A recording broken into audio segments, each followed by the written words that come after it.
So welcome everybody this afternoon. My name's Charlie Guthrie. I'm from AIS Training and Survivex. This is a part of a series of webinars we're doing around upskilling as part of our Power Up campaign this month. We're talking to several different people during the week. We've got Dave here from CISRS, who I'll introduce in a second. And then we're also talking to Atlas professionals and would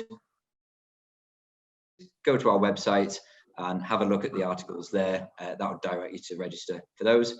If you can't make it, of course, you can always register and we'll send you a copy of the video afterwards.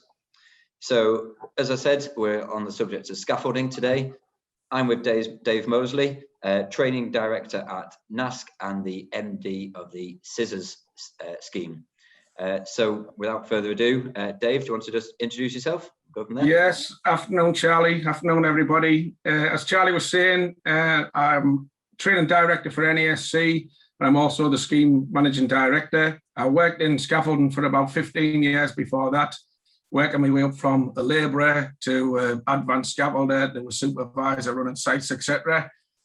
I've worked in most of the sectors other than the offshore sector, but I've worked in house building, street work, events, construction, engineering, petrochemical, nuclear power. So I've been around a bit, worked around the country and seen a lot and did a bit, you know. Yeah, I mean, 15 years. And I think even just by the description of what you're saying there in terms of the different sectors and stuff you've worked across, I mean, we'll touch on some of those, but it gives some examples of how broad a career scaffolding can be. Oh, absolutely. There's plenty of opportunities in different sectors. You know, once you're qualified, you can more or less take it across the board, you know. Yeah. So, and I mean, on that subject, so you're somebody, you get qualified to be a scaffolder. So why, for instance, why would somebody want to climb that scaffolding ladder? Why would you not want to sit just at the bottom rung? Yeah, well, basically, I mean, there's just obviously more opportunities the more qualified you are. It's a safety critical sector anyway, so you want to be trained and competent to be doing the job. But obviously there just is a lot more opportunities if you're fully qualified. If you're only obviously a trainee or you're only part qualified, you've got to work under direct supervision, so you can't go out there on your own. So again, there's less likelihood for you getting taken on, less job opportunities. You know, and obviously a trainee scaffolder, when you're coming through the training program, you're limited to 3 years as a trainee scaffolder. You must go through the full process, which I could quickly outline if you want me to. Would you like me to tell you what the process is? Or? Yeah, if you could just explain to us what the process is for a scaffolder coming in. Yeah, okay. So if you're starting from a new entrant, you've got to do the new entrant trainee course, which is a COTS. It's a one-day COTS. You would then go back into industry for 6 months and get some experience. You come back and do your 2-week part one, which is at an approved provider off-site. And again, you would go back into industry and do a minimum of 6 months experience again. Come back and do your part two. You would register for your NVQ2 at that stage, go back to site, get your evidence for your portfolio, complete your portfolio, get signed off, come back and do a skills test and your health and safety test, and then you'll be qualified as a scaffolder. It takes a minimum of 2 years, but in reality, it is more like 3 in general, really. There is the other route, of course, with the apprenticeship, and that is, it's a longer program, but it's over about 2 years period, 11 weeks at the centre. But again, it follows the same principle of training off-site at the approved provider, going back on site to get your work experience, etc., and finishing off with an assessment. Great. And that 2 to 3 year period you're saying for the kind of the commercial route, is that mainly just people taking a bit longer to get a bit more experience under the belts before extending it? Yeah, I mean, obviously you've got a little bit more control if you go down that route, because you can decide, you know, it's a minimum set periods of on-site experience. But if you feel that the people are not progressing quite as quickly as you'd like, you can, you know, increase the gaps in between. And again, I think it's about the employer making sure they put the lads with somebody who is going to mentor them really, or look after them a little bit and give them the right on-site experience, rather than keeping them basically as a labourer and passing the materials, etc., you know. Yeah, and I suppose that's what's really important, especially for the apprenticeship route there, is that you're buddied up with someone that is experienced and can take you under their wings and show you the ropes. Absolutely. I think that's essential, really. You know, I think unfortunately sometimes people don't always get the support on site that they might get. It swings and roundabouts. There's lots of good employers out there who will help you through, but sometimes I think they think, oh well, they're going to the centre, so that's all we have to do. So, but you do need to support them, and there's good employers out there who will do that for you. And what's the appetite for moving up? How many people make it to advanced scaffolder status?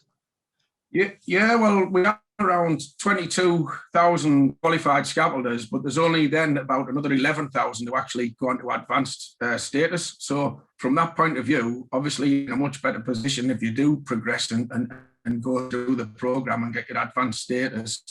You're in a more elite group, and again, it just opens up more job opportunities, really. Great. And so in terms of, you're becoming advanced, is it just more opportunities the more you can apply for, or are there other benefits to becoming an advanced? Well, obviously there's financial benefits like everybody wants to know about, so that the money goes up. But again, to be fair with money, it depends on what region you're in, what sector you're in. Different types of sectors have different pay grades. Some have on-site agreements where the pay rates are, a set rate made with the union and the employer and things. So wages do vary, but there is good money to be made, and particularly if you get to advanced level, you can make a good living as a scaffolder.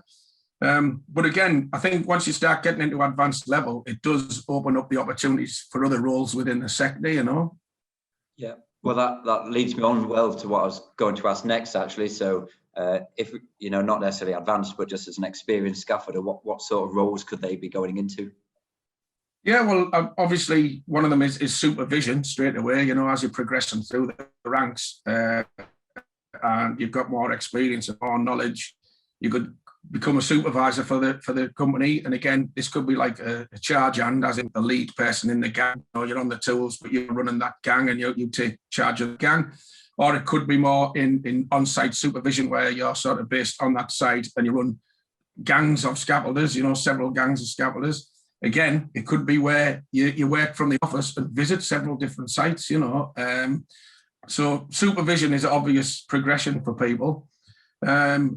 But alternatively, if you keep on going, you could get into management. Again, that could be with your employer and staying at the company you're at. Or lots of people do set up their own business, they get a few years under their belt, get the experience, get the knowledge, and then decide they want to set it up themselves, So there is that as well.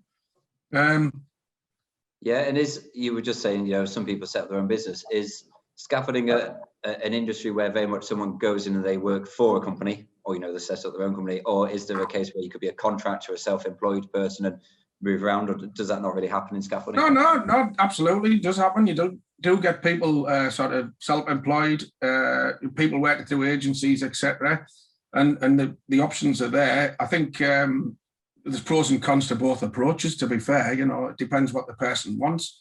I think with the changes in tax and stuff like that about the self-employment, that might affect people wanting to go down that route.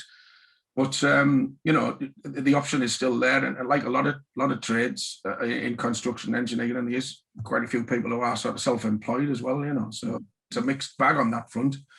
I mean, other areas that they can go into if we're going to talk about what roles you could find. Obviously, there's a lot of health and safety involved in scaffolding, so a lot of the lads do. Not just lads, it's open to everybody. A lot of them do move on to go into health and safety roles. And again, this can be within the company they work for or setting up as a consultant.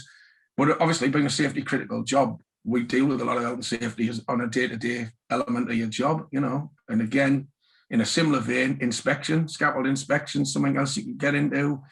There's different courses available for training for that, but if you're a scaffolder or advanced scaffolder, you can inspect based on your knowledge and your experience. So again, you could become a tag man for your company, or you could set up as a consultant in a standalone scaffold inspector, So there's quite a few areas, really.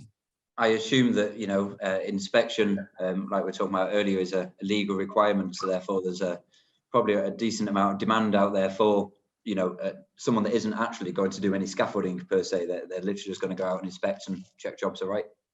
Absolutely, yeah. I mean, as I said, that can be within a scaffold company as well. They could have lads who just go and do the inspection for them, you know. But again, sometimes the client won't particularly want the scaffold company who's put the scaffold up to inspect their own scaffold, so they want to get a consultant in, a third party in. So again, there's opportunities to do it that way, you know. So yeah, but it's quite a common thing. I mean, other areas, if you want to keep on getting qualified and keep on upskilling and keep on going, you can look at things like pricing, estimating, you know, things like that, but also design, although that is a lot of work, you know. People can go on sort of CADS type courses and do computer aided design and things like that. But if you're going to actually be a scaffold designer, you know, you're going to have to go and do sort of HND, HNC, or a degree in engineering. So that is some commitment. But we're always looking for designers in the industry. It's a good market to get in if that's the way you want to go, you know. Yeah, and I suppose if you've come off the tools and then you go into design, that puts you in a quite strong place, really, doesn't it? Because you've got you can almost visualize what it's going to need to look like, and then you can translate that. Absolutely. I think that's a very good point. You know, it's the sort of thing that a lot of scaffolders will complain about some of the designs, because they'll say, well, you know, obviously very intelligent fella, this designer, but he's never put a scaffold up because he's saying do this, do that. So, you know, I'm saying that is the case. Like, but I'm saying, no, I think you're exactly right. It's good to have the background of both. If you've been there and done it, and you know, you've got that sort of background. If you can then go on and do the qualifications as well, it's obviously going to be a big bonus, you know. Yeah, and the last area, just as a training provider ourselves, and I guess I know the answer, but I'll let you answer it. If you were, I guess, wanting to become an instructor and to teach scaffolding, you've probably come off the tools already, but how would you go about it? How would you get from being a scaffolder to an instructor? Yeah, absolutely. I mean, it's a good area for people to go in. And again, all the providers are always looking for new instructors to come in and train. It's not a 5 minute transition. You know, it will take a while. You've got to shadow, or you've got to come into the centres and shadow people doing the training. You've got to get instructional techniques, a teaching type qualification, which all these are achievable, you know, and the provider will help you through these if you want to come on board them. First aid, you've got to be a first aider, and you've got to look at things like your assessing qualifications for the VQ, etc. So there is quite a bit of work to do. It's not just a case of saying, oh, well, Bob's a good scaffolder, you'll be a good instructor. They've got a bit of work to do before they come in and start teaching. But it is a good route for people, you know, if they want to get off the tools. They've still got a lot of interest in the game. They've got a lot of experience and knowledge. It's good to pass it on, you know. So again, it's a good area. And as you know, as a training provider, we're always looking for new people coming in to be an instructor, you know. Yeah, that's great. And we've talked a little bit about the process before. You kind of talked about the early stages up to your part 1 and part 2s, but when can you go for your advanced certificates? Yeah, well, you've got to be a scaffolder for a minimum of 12 months before you can start your advanced training. So you've got to hold your scaffold card for 12 months, and then you start the process again. So it would be the 2-week advanced course, back into industry for a minimum of 6 months to do your NVQ level 3 portfolio, back and do your advanced skills test, health and safety test, and then you get your advanced card. In reality, as I say, only around 50% of people actually go on to do that. So not a lot of people. There's a bit of a myth out there that we have loads of these advanced scaffolders who are all like 20 years old and what have you. It's not really the case, because lots of people will hold their scaffolder card for a lot of years before they, 5-10 years before they move on to advanced. It depends what themselves or the employers think, and depending on who's paying for the course. But it's the opportunities there. We're looking to do some systems training for advanced and improve the routes for access to advanced scaffolders for systems. So that's something we're working on right now. So that'll be helpful as well for those who use more sort of the system products, you know. Great. So we've talked a lot about the training side, obviously, as you coming from CISRS and us coming from a training provider. People only fundamentally get training for one thing, and that's to get a job. So where are we seeing industry demand at the moment? Is it onshore? Is it offshore? What sort of sectors are we seeing it in? Yeah, well, it's a little. I mean, with a lot of the trades, we do have an aging workforce, so it's slightly, across the board, we are looking for people, and we do want younger people coming into the game. We do want people upskilling. The offshore sector is probably not at the greatest time in the last couple of years, various reasons with the oil price, and then obviously with travel and various things like that. So it's been struggling a little bit, perhaps. Perhaps not as wage-wise, perhaps not as good as it was a couple of years ago. But again, you've got things like the gas sector coming through. You've got alternative energy things coming through. We've got things like nuclear power. So obviously you've got the Hinkley Point project, which is a big project. It's going to want a lot of people. You've got quite a few big construction projects, like HS2, etc. But it's sort of across the board. It's a lot of different sectors. The event sector is a growing sector as well. And again, can be quite rewarding, quite a lot of different jobs you're doing, sort of public access things, big events, big gigs, big, Olympics type stuff and all that, big sporting events. So that's a nice area to work in, like interesting and different type stuff. But across the board, we are looking for scaffold companies are open for business. They're looking for people to take on, at the moment. Yeah. And do you see many people working abroad? So if we look at the wind industry, for example, we're finding the wind industry is actually a pretty big export market for British people. We've seen a lot of people going to America, Taiwan, yes. Europe. How about scaffolding? Is it how about? Yeah, I mean, over the years, we've had we do, especially like in the oil and we have had, and sort of Middle East and that. But there's slight changes in that as well. In lots of countries are trying to upskill their own people, and what we tend to find is you get less and less people going out to do the trade as going out as scaffolders. They'll still go out as supervisors, but they're looking to not pay the expat rate, if you know what I mean, for scaffolders. They'll want to get them from other countries, or ultimately their aim is to train their own people to do those sort of things eventually. I think that will be a long process, to be fair, but that's the sort of situation. But they still always want people that were well trained from the UK, Europe, America, in supervisory roles overseas in all these markets still, Okay. There's one thing I hear a lot is, people are coming out of a different sector, so they're doing maybe a career change, maybe they're going completely different from what they've done before. They haven't got a job in scaffolding yet, but they've got a potential outlay for, their first 2 or 3 courses to get on. What sort of funding, is there any funding out there for people? Yes, there is. There's pots of funding, and depending on what region you're in, sometimes locally, you might get different types of funding through the LEA and stuff like that. But obviously I work for the NASC, so the NASC do give additional funding to our members to train. So if they're looking for new entrants, for example, so the COTS course, we'll give them funding towards that to subsidise the course. If they're doing CPD to keep their current workforce up to date, we'll subsidise that as well. NASC will subsidise the membership for that. But again, CISRS actually runs funded, subsidised CPD courses. We've just ran a few programmes there. So, that was about 280 people that have got their course for £50 instead of sort of £400 because we subsidise it. We'll do another one of them later in the year. We have an initiative with the Armed Forces. So if you're working for an NASC member or you're coming out the Armed Forces and you want a job in the industry, we will give the NASC member £1,000 to support them in any sort of training they choose. So even if it's not exactly scaffolding operative, so they don't want to do the part 1, part 2, they could do something like health and safety or accountancy or HGV, something that's going to benefit the scaffold company, we will pay for that as well. So if there's any people coming out the forces, that is an opportunity which we hope will encourage our members to take them on, So there is additional funding, things as well like pre-employment type training and stuff, Charlie, where there's the programs there. It's sometimes quite a long road to it, but they're usually funded and you'll get them for free, etc. The Kickstart program that the government's doing.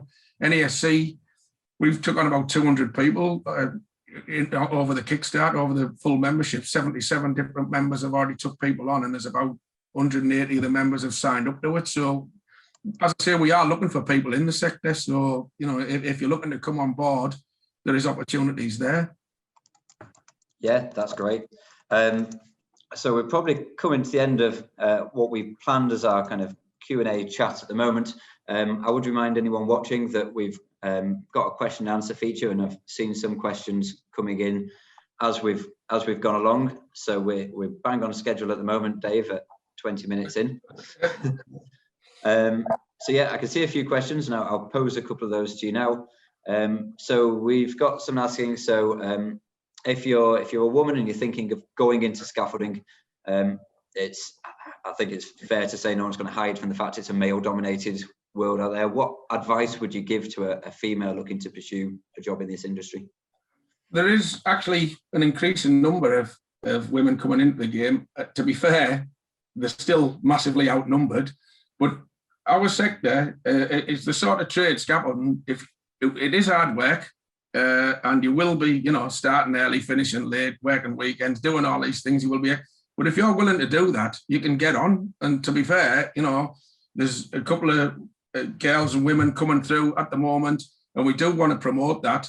The door's open for everybody. You know, we want people to come in. We want people who are willing to try and get on board and do the work, and we're happy for everyone to come in. And to be fair, we've seen an increase in it, but the numbers, if we're honest, are still very small, you know. So, but the door's open. If you want to come in, the doors are open, you know. I do remember covering the story as a little while ago now about the first offshore scaffolder, the first female offshore scaffolder. Vicky Welsh, yeah, that's right. Vicky had come through AIS training, and we still, and how she's becoming a bit of an advocate for females in scaffolding. Yeah, well, within the membership, the NASC membership, we've got a few people coming through the apprenticeship now, and through the part 1, part 2 route, you know. And as I say, if whoever you're at, if you're up for doing the work, we're willing to give you a go, you know. So it doesn't have to be. The attitudes are changing. Some, you know, might be a bit slow, but we're getting there, and the opportunities are there, you know. Yeah, that's great. So talking wider industry again, you know, you're probably closest to some of the employers at the moment. Do you think there's a skill shortage? Do you think someone coming in and getting the training, you know, you can never sit here and say they're guaranteed a job, because it comes down to how hard a worker they are, how they present themselves. But does someone stand a reasonable chance of getting a job if they train themselves up? Yeah, absolutely. And again, depending on what background they're coming from, what route they're coming from, they might not have to train themselves up. Hopefully the employers, you know, when you come into our membership, but again, there's other non-NASC members who are good trainers as well. I'm not, you know, but the scaffold sector is a good sector to train. We are definitely looking for people, you know. As I say, there's a shortage of younger people coming into the game. So yeah, you've got a pretty good chance. And I say it's just matching up the people with the employer, really. I mean, I think that's the trouble we sometimes have, that we sort of ring around locally and can't get anyone, and then we have other people ringing us up saying we can't get any people to come on board. You know, it's just putting them both together, really. It would be ideal, really. Yeah, I bet. And you talk a bit there about the employers who, if someone's going job hunting, who is the big names in scaffolding, either, you know, the recruitment agencies or the employers themselves? Yeah, well, I mean, it depends what sort of job you want, you know, because again, there's big companies, little companies, and again, I don't want to sort of, I am a director for the NASC, you know, but I don't want to just keep saying the NASC. We've got a lot of big companies in there. If you go on our website, there is a list of all the employers, and it's done regionally, so you can look at all them, you know. And again, as I say, we have additional funding, but you know, you could even just sort of look in Yellow Pages, look in, you know, go through careers things, look at careers events. We are trying to get better. The industry hasn't been very good at that, really, promoting ourselves to say there is careers here, and we do want people. So we're trying to do a bit more of that. Obviously, COVID hasn't helped that, but you know, here we go. But yeah, get on the NASC website. There's hundreds of companies there who are looking for people. But again, you know, there are other companies out there, sort of thing, you know. A last question that I'd seen come through, which we'll cover off, and it was about the training. So someone's saying training is obviously expensive. I don't know if this is it's why is the training necessary from your point of view as NAS? Well, yeah, it's a safety critical job, isn't it? You know, and you need to be competent, and you need to be aware, and you need to know what you're doing, and ultimately, you know, the potential for dangerous situations is there, and we want to try to eliminate them by making sure everyone's suitably trained. And you know, we don't make any excuse for it. Compared to some of the trades, they only go down the NVQ route and things like that. Well, we think you does require training, on-site experience, assessment, and testing at the end. You know, so we think we've got it right over the years. And the numbers of accidents and incidents for trained scaffolders are very low. We're very good in what we do. You know, and compared to a long time, you know, many years ago when there wasn't as much training, there was a lot more accidents. You know, that's the top and bottom of it, really, I'd say. And I think, you know, from my point of view as a non-scaffolder, I see some of the structures up there, whether it's on a bridge, whether it's on the side of a building, and I think they're very high up. Very occasionally you hear of instances of scaffolding, and I think that's why it's so important, because it's scaffolding, you're high up, it's life and death, really. Yeah, well, if you do it right, it's life every time. You know, we do. Yes. So that's the thing. We want to keep everybody safe. Is the top and bottom of it. You know. Yeah, exactly. So I think that's just about all we've got time for. We're coming up to about 4:30. A quick plug for the other 2 webinars we've got coming up this week. So they're talking about lifting operations, and then again on Thursday, Atlas Professionals, one of the big offshore recruiters, is going to be talking about advancing your offshore career. But as for now, Dave, I mean, it just leaves me to say thank you very much. That was a super informative webinar, really, really helpful, I imagine. And for anyone watching this after the event, check out our news pages, and we'll release some of the more details there. But thank you very much, Dave. Thanks very much. Cheers.